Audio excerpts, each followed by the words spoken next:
Hey guys, welcome to the Leadership to Wealth podcast. We have a guest today that really talks about shifting your mindset, and he doesn't believe in failure. So I think we've got an interesting discussion lined up. He actually helps individuals unlock limitless energy and take control of their future by building what he refers to as a bulletproof mindset. So let's get into a bulletproof mindset today with Jordan Bokser. Jordan, welcome to the show. Thank you for having me on. Okay, we've got to get to the you don't believe in failure, and so I'm asking. So let me just change a little bit. Let's go and ask the question: Is anxiety and pain that you feel when you feel like failing, is that real? So I've I've been into the mystical side of things for quite a while in my life. Yeah. Which is why I'll explain I don't believe in failure. So from a young age, I started learning something called Tantra. Are you familiar with Tantra?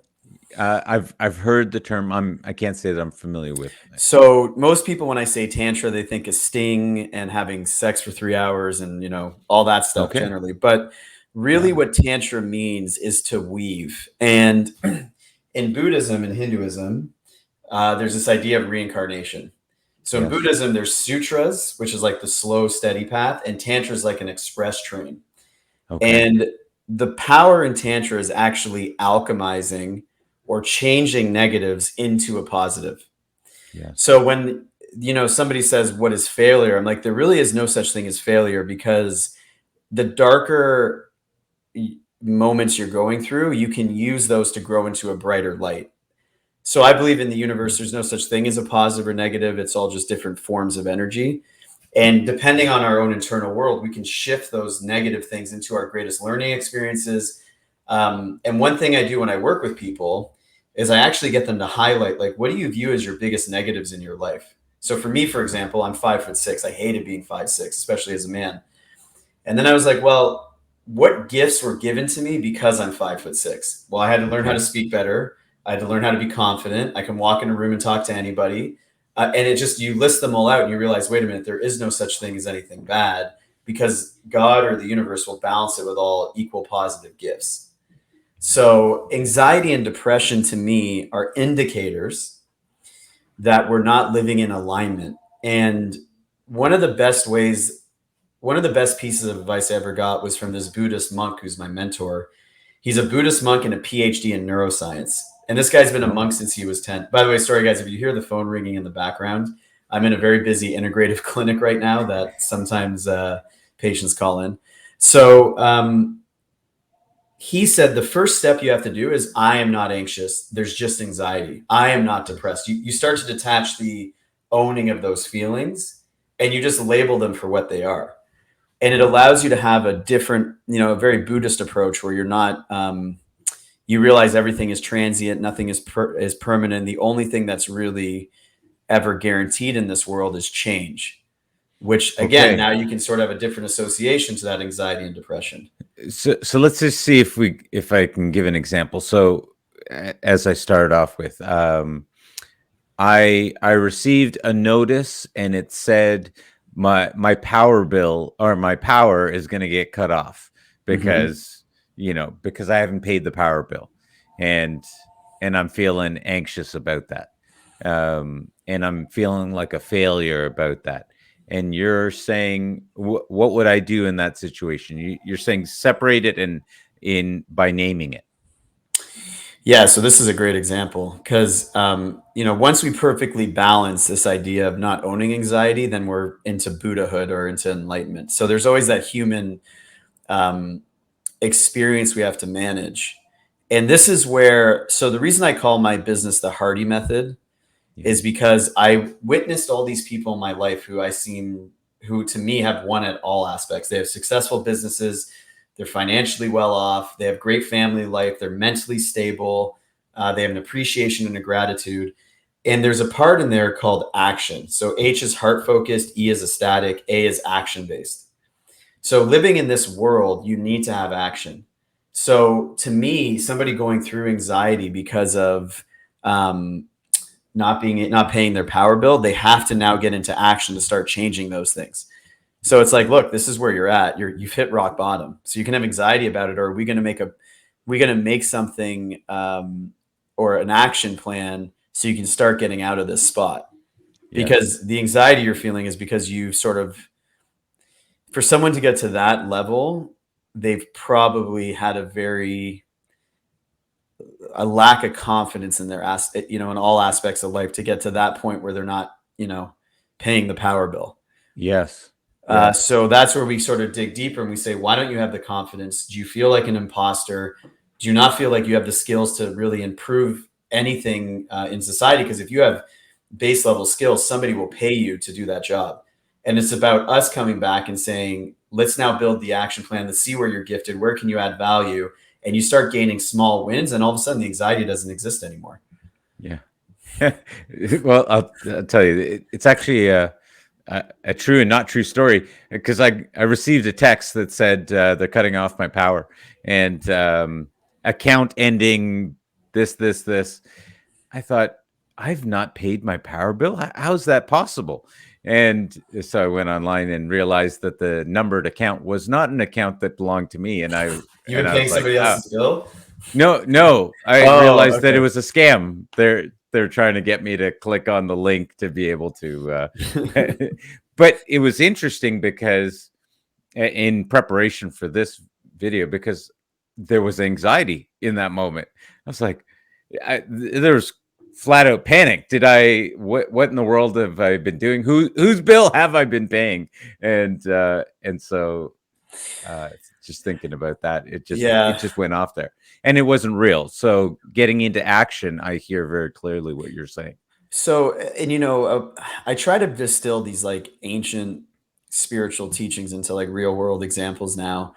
Um, you hear a lot of this in the self help world, like life is happening for you, not to you. Yeah. So, if let's say you came to me and I was working with you and you explained the situation, well, the first thing I'd be like, okay, do you have a lot of gratitude now that you have power? Have you even thought of the Mm. fact that you turn on a light in this, you get light, you have air conditioning in the summer? If you look at happiness studies, believe it or not, people who live in heavily impoverished areas tend to have a higher happiness index than people who have all the money in the world. And the theory is based off the fact that when you're grateful for that bowl of rice or you're grateful to have that meal, you you have such a sweeter association to life. When you just expect, like, I'm going to click this light and you don't realize, like, hey, why isn't this working? And you're like, wait, actually every other time I've turned this on, this has been a blessing. Yes. Yeah. So it's, to Yes. me, like, I would look at that and be like, well, what's the lesson in what you just went through? You just learned firsthand how grateful you should be for everything that you have and you take, Mm. for granted. Yeah, that is a great point. And interestingly, there's a saying that a I just did a water fast, right? No Hmm. food, just water, and I did it for 12 days. And uh, I actually, maybe about 3 years ago, I started this, where I started doing 2 weeks a year, and just whole number of health benefits, and Hmm. because I was trying to deal with some health complications. Anyways, I just did that, and I was sharing with someone. I said, um, a rich man has 1,000 worries. A hungry man has just one. It's, you know what, I actually I say a very similar quote to people. I'm like, a young man wants everything and an old man wants one thing. Mm, yeah, yeah. Yeah. The old guy just wants to be younger, Health, or yeah, be health, healthy. Yeah. right? Yep. Yeah, yeah. That's true. And you realize that that all of those wantings uh, create some of your own anxiety, right? Because you don't have this, you don't have that, and you sit around thinking about all the stuff you don't have, and as opposed to what you just start off with, considering what you do have. When I got that text, I was not thinking about, oh, it's great that I've got power. It's great that I've got air conditioning. It's great that I've got a roof over my head. I was not thinking from that standpoint. I immediately jumped to, what did I do wrong? And did I mess something up? So that's actually Well, interesting. Something there's to take two a note of things that. there's two things that come to mind, if you don't mind if I share when Yeah, when you're hit talking. me. The first one is a quote that I live with every day, and it's that comparison is the theft of joy. And what taught me this is like, I've hit a certain level of success in my life where if 5 years ago I said, "Hey, Jordan, you're making this much a year, you have this car, you have all these things that you wanted," I'd Yeah, be like, I thought I won the lottery.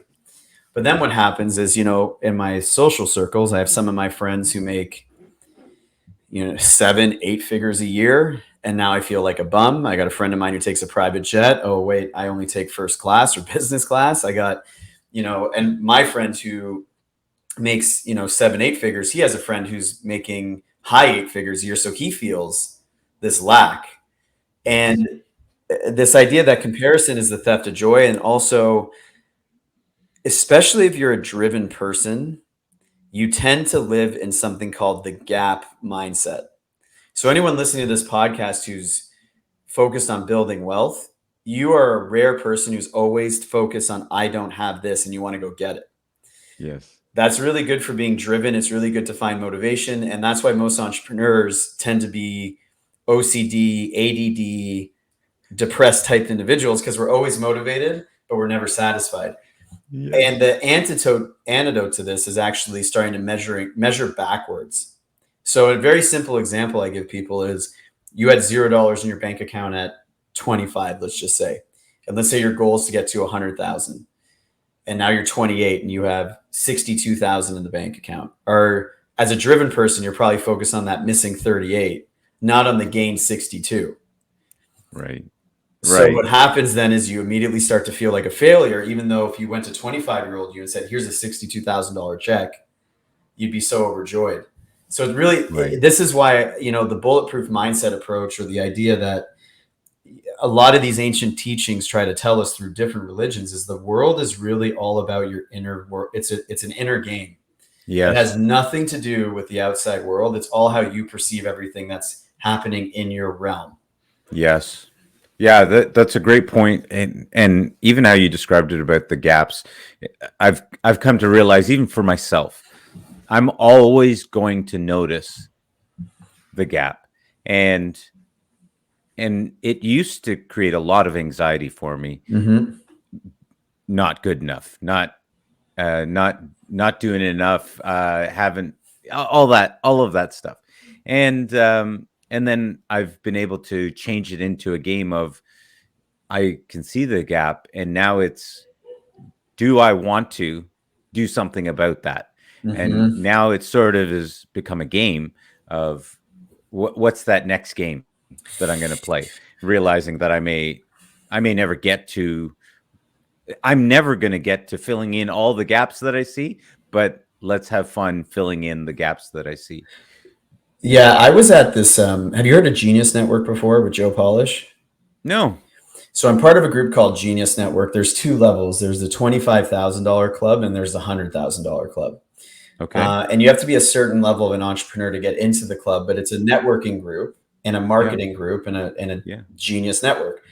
And every time we go to the regional events, Joe breaks us into small groups and makes us write out what is our intention for the weekend. So the first one I went to, I wrote down, I want to get over imposter syndrome, which is the idea of living in the gap. And there's people in that room, like one guy sold his company for 600 million, another guy had like a $40 million exit. And I said, I want to get rid of my imposter syndrome and feel like I belong in this room. My whole group started laughing at me. They're like, welcome to the club. So it's like, again, it's understanding our nature as entrepreneurs and driven people. We live in imposter syndrome. But what you said, which was really wise, is what if we reframe imposter syndrome and we live it as, I have growth syndrome. So I'm addicted Yeah. to growing. Yeah. Which one feels Yeah. better? Which one? And you said, where do I want to grow? Where do I want to put energy into? Where do Yeah. I want to develop myself as a human? Because life isn't fun when you've made it. Life is fun, the Yeah. journey of making it. Yeah. It was also, I'd put it, not just that it wasn't fun. I literally was living a foolish life Mm-hmm. because I'm being pulled by this force that is telling me, oh, I'm not good enough, so I have to do something here, and I have to do this, and I have to do that, all to feed that insecurity, right? To try to fight that insecurity, and it stretches you all over the place. And then when you look around, your your family, I'm going to share, for me, my family is in tatters because they can't keep up with, Neil's doing this and this and this and this, now he's doing, and then get some balance here, and now he moves into the next thing. Yeah. It's just completely wreaks havoc in your life. And so now you get the opportunity, if talk about it from a growth standpoint, you get to look at it and go, do I want to do this? I'm going to choose the areas that I want to move into. So what might actually, yeah, you make a good point. And so there's three types of people. Okay, there's three types of people in this paradigm I'm going to give you. Okay, There's sheep, sheep. there's Okay, wolves, and there's uh, shepherds. Yeah. I don't know what sound the shepherd makes. Okay. What you are a shepherd, so whatever Oh, okay. sound comes out of your mouth. So when I say somebody's a sheep, we all have an idea of what that means. They live in Okay. sort of imagine they follow whatever the government or some official says. They're very comfortable just following rules. They're really good employees. They don't necessarily want to take the risk to build their own business. They actually can't really plan more than like 3 months out. They don't have the ability to have vision past 3 months. And the majority of the population is like that. Then you have wolves, and wolves can see a good year out into the future, and they'll attack the sheep. They like to take advantage of the sheep. So think of like the shady used car salesman, the guy running the scam to make the quick buck. They have a little bit more foresight than the sheep does, but they're always focused on consuming the sheep. Then entrepreneurs tend to be shepherds. So what does the shepherd do? They build the sandbox or the area for the sheep to thrive, but it also helps them thrive. So they're able to build big businesses. They can see years in the future. They're visionaries. But when you're a shepherd, you're aware of two things: potential opportunity. There's always the mammoth out there, or there's always something I can go get outside to bring into resource, because you can see the outside world. But you're also aware of the perceived dangers. And this is the formula for 99% of entrepreneurial driven people. And when you describe what you're describing, okay, I have all the why do we want to take on all these opportunities? Because we see the reward. And then we see how, even though we're doing well in this one thing, that could all crumble away because of XYZ.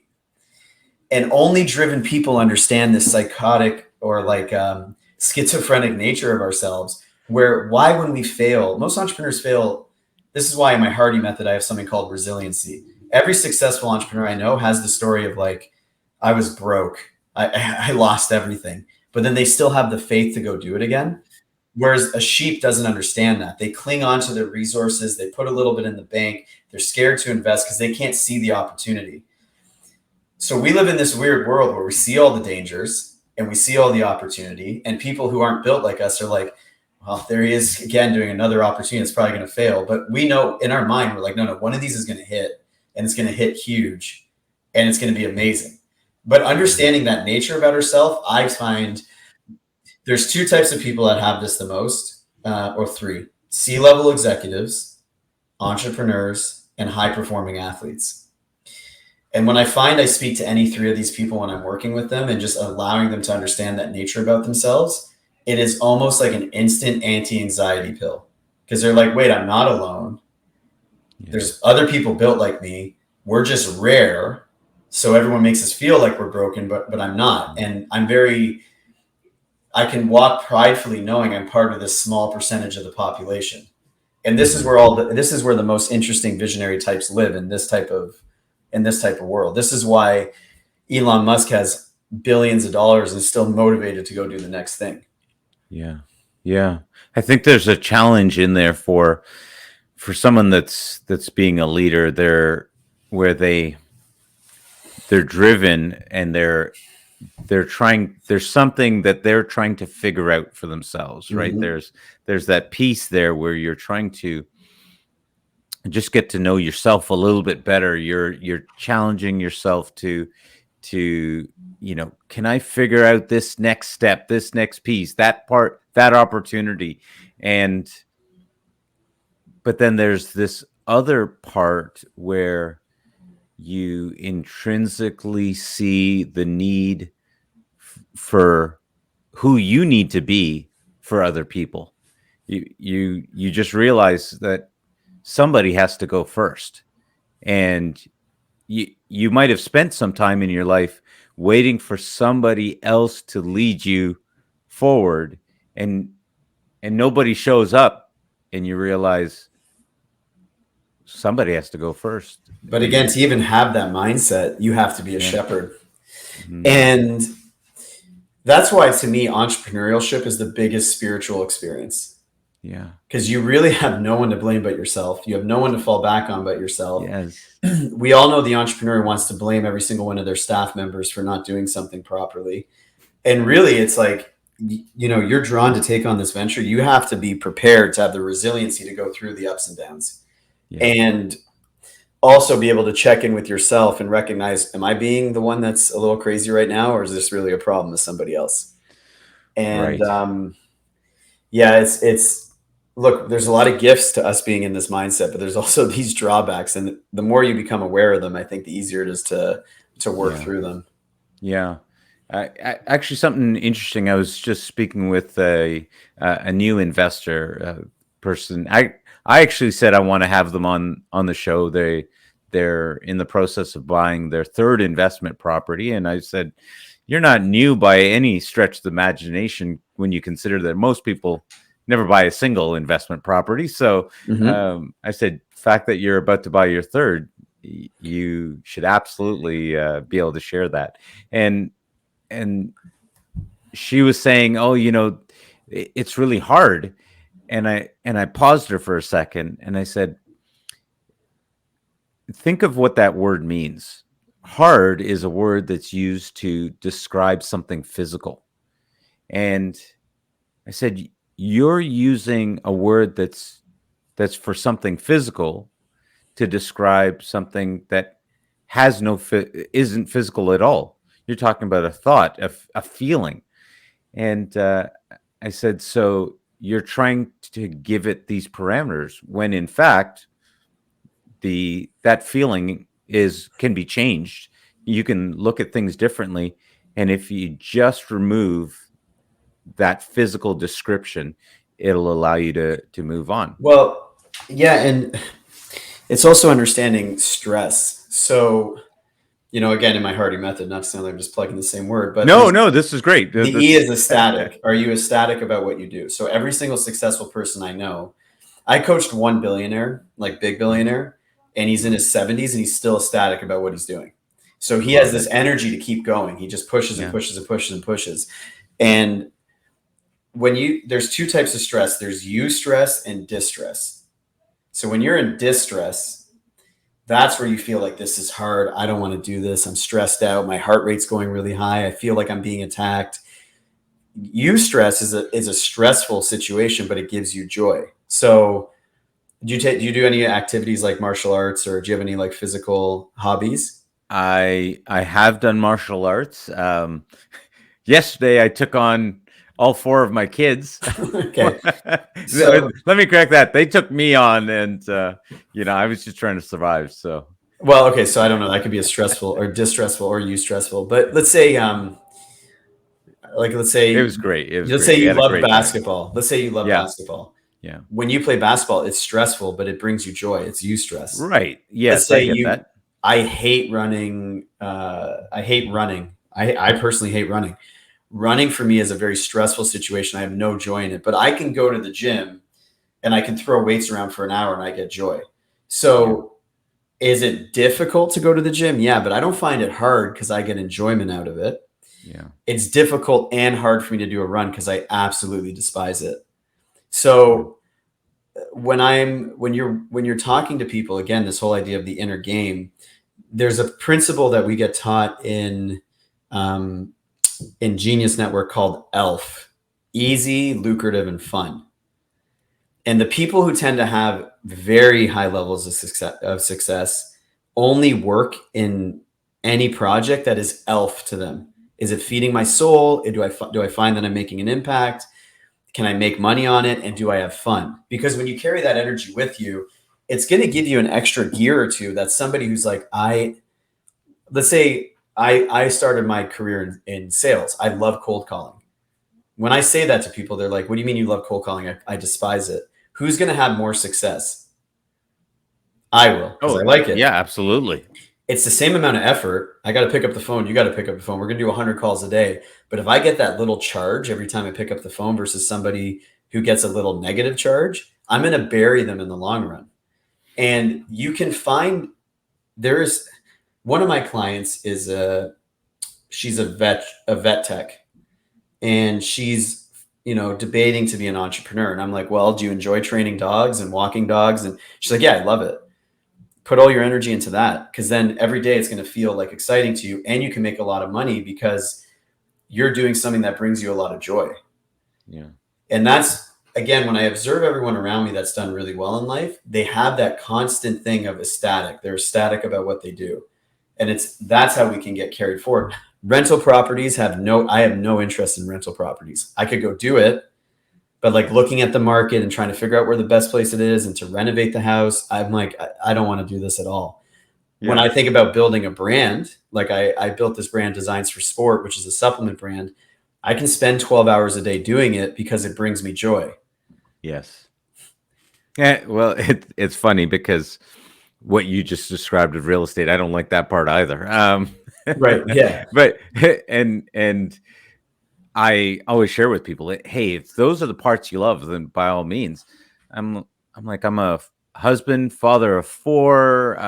I'm involved in the community. I've got different things on the go. I don't have time for all of that kind of stuff.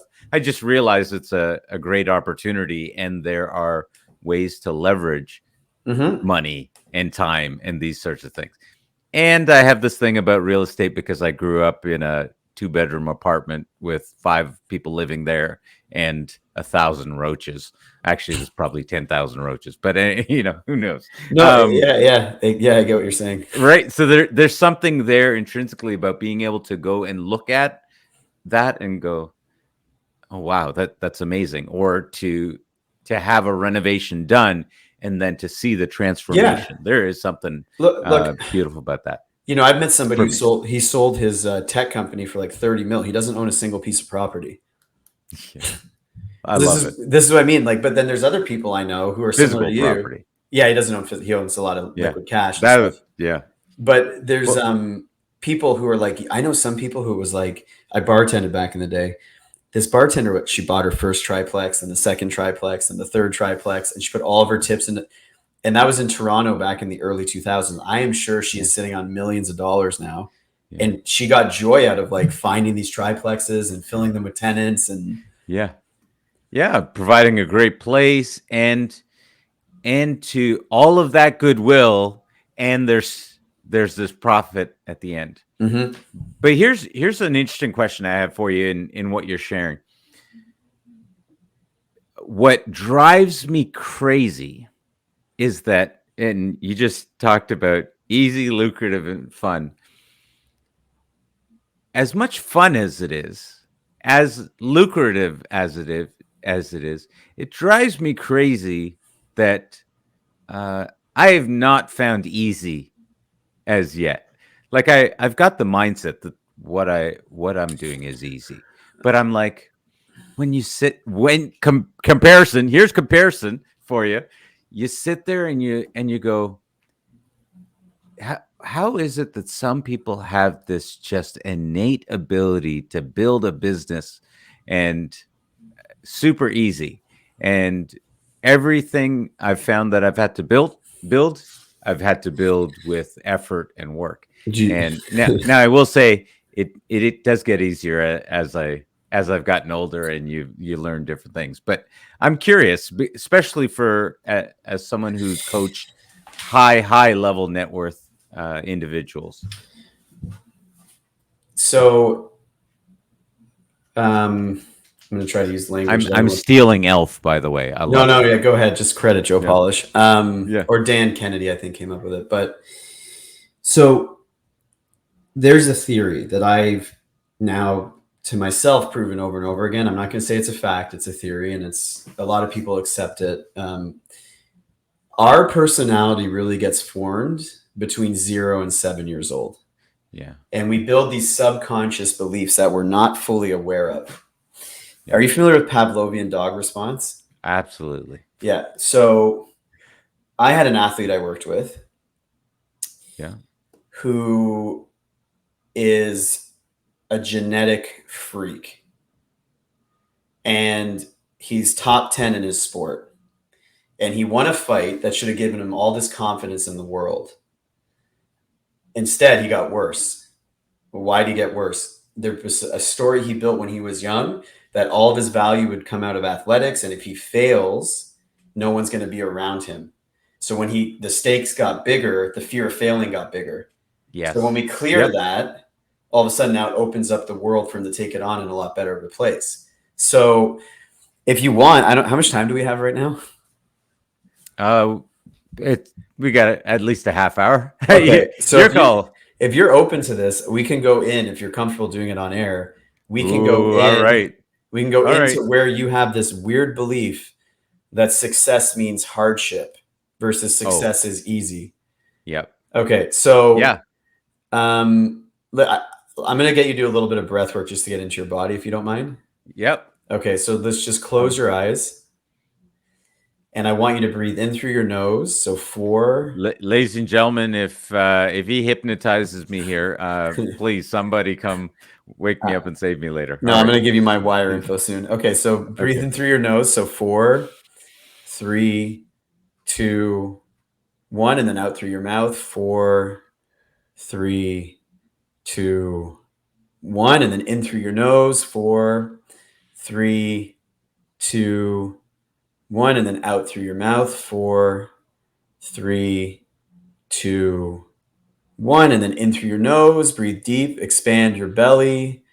Expand your chest, and then out through your mouth. 4, 3, 2, 1. We're going to speed up a little bit now. Okay. So in through your nose, 1, 2, out through your mouth, 1, 2, in through your nose, 1, 2, out through your mouth, 1, 2, in through your nose, 1, 2, out through your mouth. Good. Keep going. In, out, in, out. We're going to do one more at this speed, and then we're going to speed up one more time. In, out. So now what you're going to do is you're going to do 1 and 1. So in, out, in, out, in, out. Good. Keep going. In, out. You're doing good. In, out. I know it's a little difficult. Push through it. In, out, in, out, in, out, in, out. 3 more. In, out. 2 more. In, out, and last one. In, out. Now what you're going to do, I want you to breathe as fast as you can in and out of your nose. Okay. So like speed, like a dog, almost like. So keep pushing. Just through your nose, Just through your in and nose. out through Yeah. the nose. And so as fast as you can. So speed, in and out, in and out. Good. Keep going, keep going, keep going. Push faster, faster. Keep going. Good. You're doing well. And let all the air out. So just do a big long exhale. Now a really big inhale. And then release. Keep your eyes closed to what's coming next. Okay. So now you're going to go back to just a regular breath. So I want you to actually think about this idea that money and work is easy. And I want you to tell me the resistance you feel like when you're talking about it. Like, oh, it's always hard. There's always this hardship. It gets a little bit easier, but it's not elf. And I want you to try to tell me the first thought that comes into your mind. Where do you feel this hardship most in your body? What part of your body? Mm. Don't try to overthink it. Shh. I'm gonna say shoulders, Good. Okay. upper shoulders.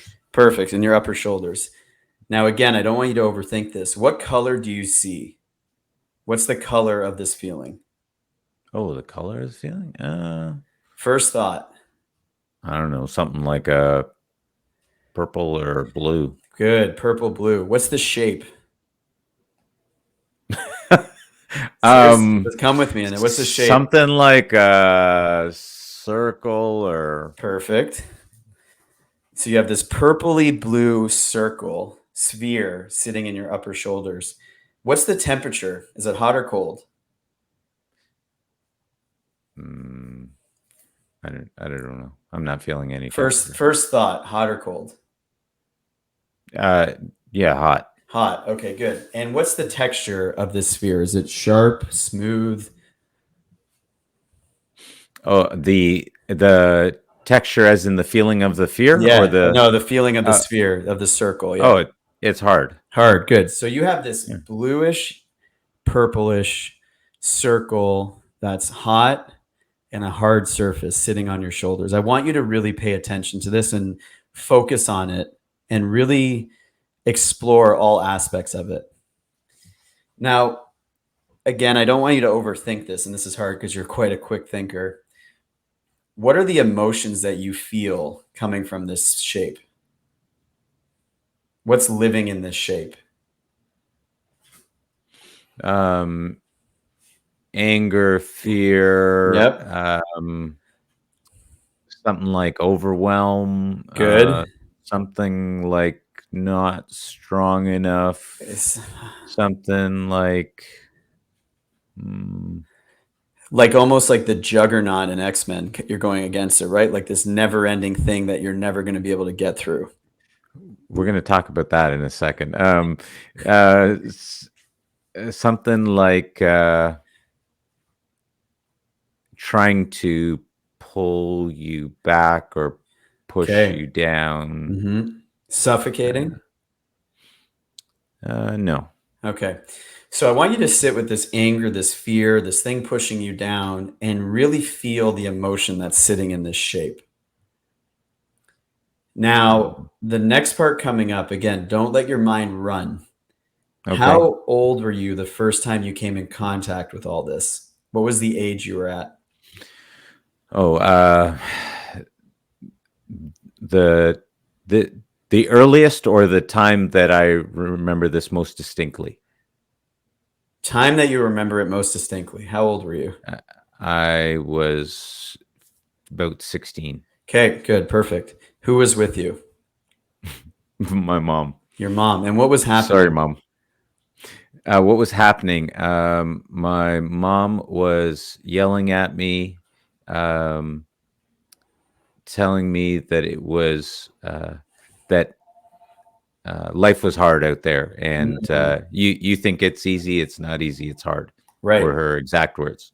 Okay, so now what I want you to do, how old are you right now? 49. 49. So you're going to go back 23 years, right? 23 years. Okay. 33, 33 years? 16. Yeah. Yeah, 33. Yeah. Okay. So you're going to go back and we're going to you're seeing this sphere actually start to form on your younger self's shoulders. But what you're going to do is you're going to shoot this like strong dark blue from your throat to block the formation of this sphere on your 16-year-old. I know that we're getting into a little bit of projecting here, but you're blocking this circle from forming and you've Okay. paused time. You see your mom's insecurity starting to imprint on you, but you came back to save yourself from living with this insecurity and living with this belief. Now, you can say this out louder in your head, but I want you to have a pep talk conversation and Okay. show younger self you how you know this isn't a truth. This is a fake lie that your mom's made up from her own thing. And you know Yeah. that you can make money quick and easy and lucrative. And you don't need to have this belief that life is super hard. And I want you to tell me when your younger self feels a sense of relief.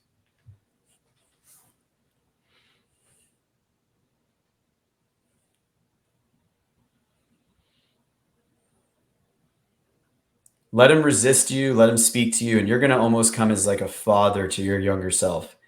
and show from a strong male influence why this isn't true.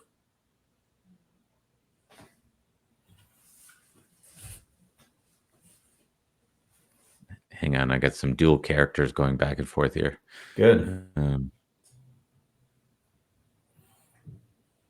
Tell me when he believes you. Show him anything you need to show him.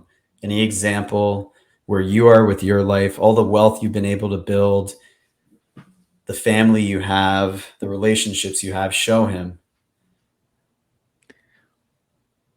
Whoa. Okay, hang on.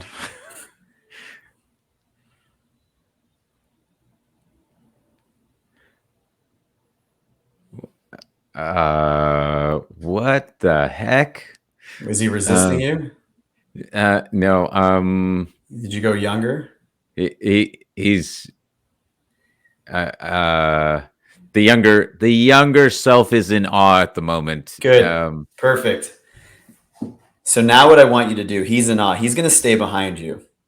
Yeah. Now you're going to come 10 years in the future. You're no longer 49. You're now 59. Okay. You have more money than you ever thought you could have. Your kids are set up. You're teaching. You're only working in things that bring you joy. And you remember this moment sitting on this podcast where you were able to actually fully release this idea that everything needs to be hard. So you're going to come back now and you're going to help out your 49-year-old self. Oh. And you're going to show him the same things that you just showed to 16-year-old self. And tell me when he's in just amount of awe as the younger self is right now. Yeah, let's go. He's there? Okay, so now He's there. I want you to focus on your shoulders. Yeah. Is that shape still there or is it gone? No, it's not there. Good. Okay, open your eyes. Yeah. Dang! So okay, guys, I don't know what you just watched from me there, but that was some interesting stuff there. Sorry, So go ahead there. this was gifted to me. I had a few teachers who taught me a Yeah. similar technique. And I had a very traumatic ayahuasca journey. So I actually won't do any more psychedelics.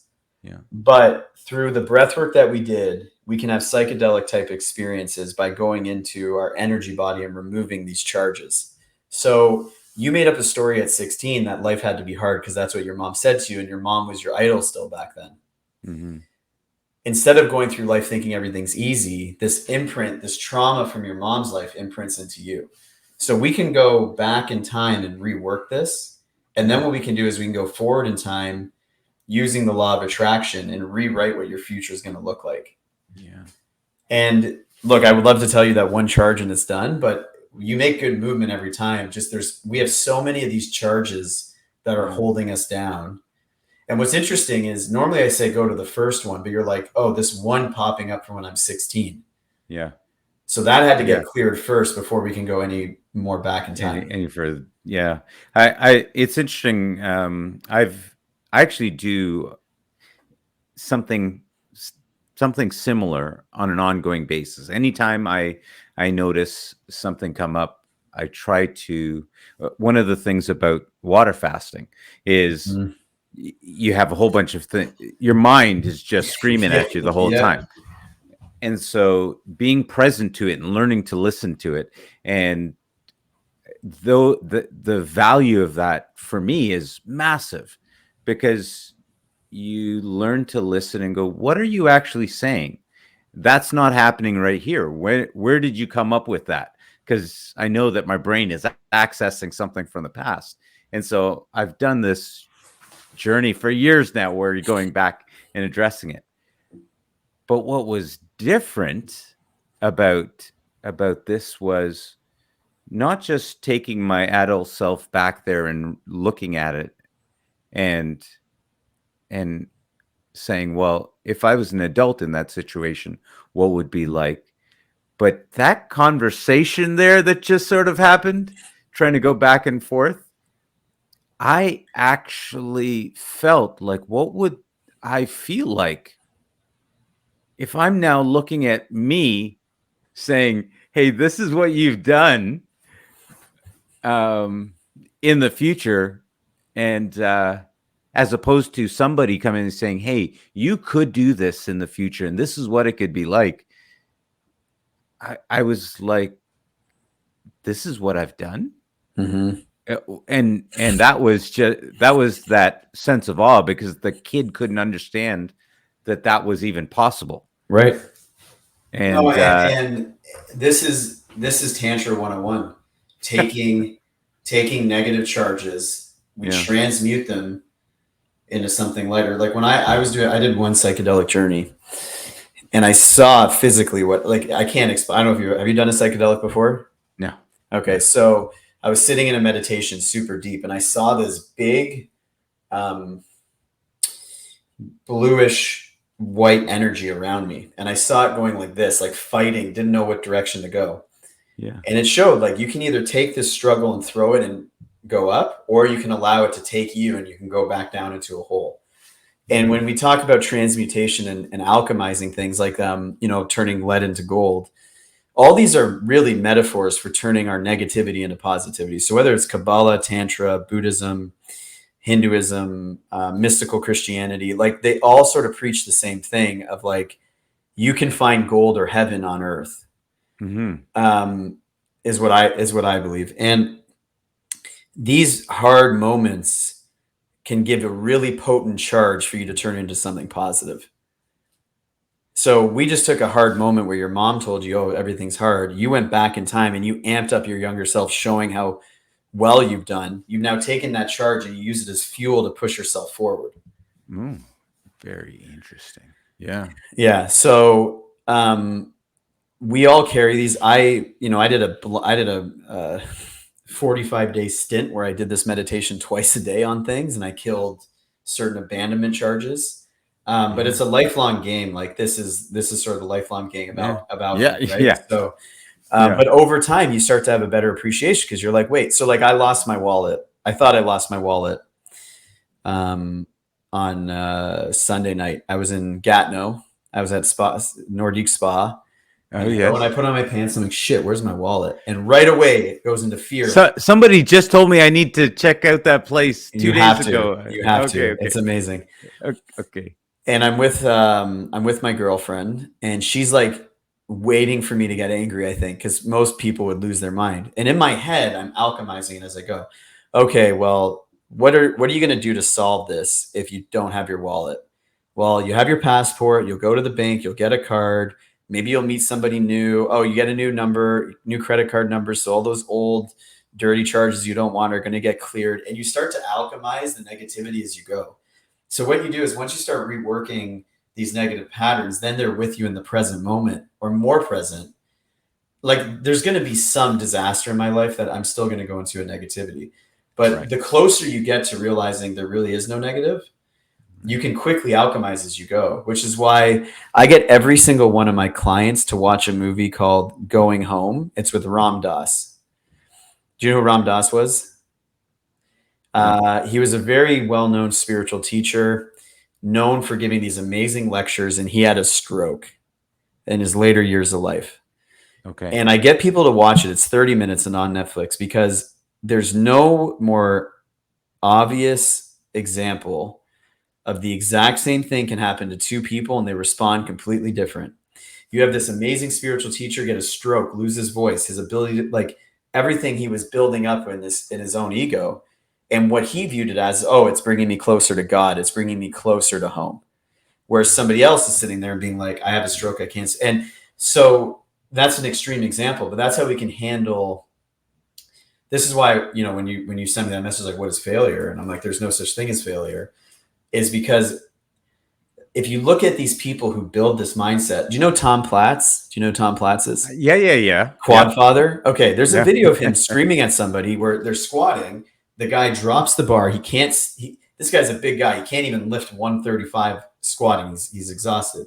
And Tom Platz is like, "Congrats, you failed. Now the only place to go is up," because it's not really a failure. He pushes. The Yeah, goal was to achieve failure. yeah, And yeah, like, if you start looking at life like that, like I'm going to do everything I can, because once you hit failure, once you've lost everything, there really is nowhere to go but up. yeah.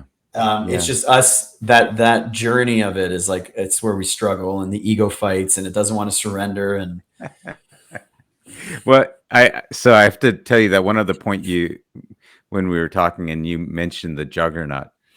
So people that know me know that I have I've I've flat out called myself the juggernaut for years. I was like, I'll run through a wall. I don't care what you put in front of me. I'm going to run through it.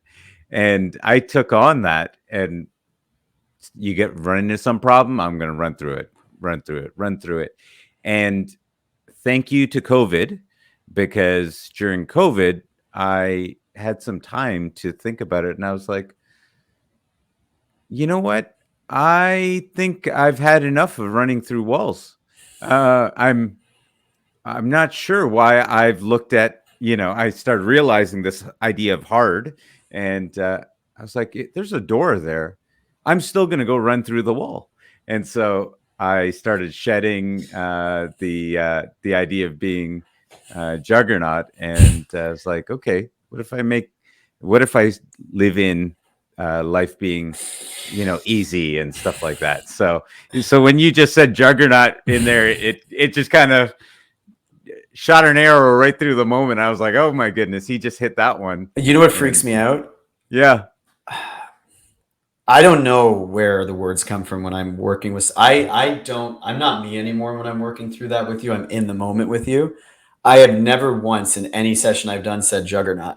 So things, I know it's going to sound strange, but the right yes, code is given to me to resonate with you.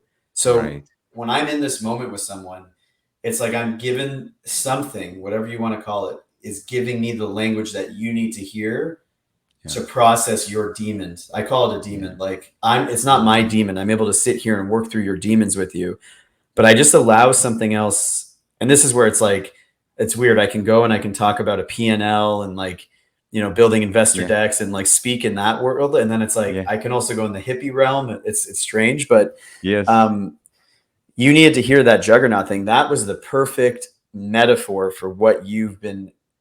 Because guess what? If you don't see the juggernaut, there's no struggle. But you thinking you had to become the juggernaut means that you view life as a juggernaut. yeah, And this is where when you start seeing, and it's mm, again, all these old technologies, I call them technologies, whether it's the Tao yeah, or the Tibetan teachings or Kabbalah or the Bhagavad Gita, whatever you want to prescribe yeah, to, or the Torah or the Bible or the Quran, they're technologies for us to understand like this simple truth of like, you make your own world. You can live on heaven on earth if you want to, and how you perceive the world you've made up. And when I did my mm-hmm, ayahuasca journey, so people describe ayahuasca like there's a goddess with you. So there was. I took it, and she was like 60-foot being in front of me, and I said, show me the universe, show me where it all started. She's like, you can't handle it, and I'm like, no, no, show me. And I went through this like express enlightenment, and I wasn't ready to handle it. She was right. And it took me yeah, 2 years to understand this lesson. I felt like I made everything up, but you do make everything up. And we're yeah, all mirrors reflecting it's that. true. And like the better, and it's still, I'm going to be transparent. It still causes me anxiety when I think about that, because you have to take full responsibility for everything in your life. Yeah, And it's yeah, easy to be the victim, but it goes back to us yeah, talking about, are you a sheep, a shepherd, or a wolf? And like, yeah, we're all mirrors reflecting each other. Um, and it's like, how do you go into this constant game of life, but also carry joy with you? And that's where you see the laughing Buddha, as he realizes it's all one big joke. And right, that yeah, that's really what life is. Life is one big joke, and you've probably seen it time and time again. Like this random struggle, you thought it was going to be the worst thing in your life. You look back now and you're and laughing at it, right? yeah, It's absolutely. yeah. I actually look at those moments, like that moment that we just brought up with my mom was easily one of the most amazing moments in my life, because what I came out of that with was I'm going to go do this. And you and I remember thinking, uh, yeah, no, it's not as hard out there. It's easy out there in comparison to in here. My dad's an alcoholic. There was a lot of Mm-hmm. challenges on the home front, safety, security. issues on the home front. So that drove me. And at 17 I moved out. And that was I've been able to look at that and see how much that has pushed me in my life. So I'm actually grateful for that moment and a lot of other moments that I went through, even if there was some pain in those moments. And what you just said is the magic. It was the necessary fuel to get you where you are. Yeah. But, Yeah. there's that saying, like, what brought you to the dance doesn't keep, right? So it's like, it doesn't serve you Yes. anymore. Now you're at a stage Yeah. where you would like to be able just to flow through life and like, Yes. and it's, we all have that part of us. Like, everybody is experiencing every trauma, everything comes down to, I don't want to be abandoned. Right. That's the base trauma, and it will shroud itself in different ways. Like, not to, but even the example you gave, like your father never made you feel safe. You feel abandoned by your father in some way, because what's the father supposed to do? Mm. Protect Yeah. you. Protect you. Yeah. Okay. So again, it depends on what religion you Guide you, come. teach you. Yeah. So it depends on what religion you feel from, but Yeah. the Holy Father is to do what? Guide you and protect you. And at a Yeah. spiritual level, we feel abandoned by him because we're no longer in Eden with him. But it's teaching us the lessons to get back to Eden for us to actually witness it. So it's like Yeah.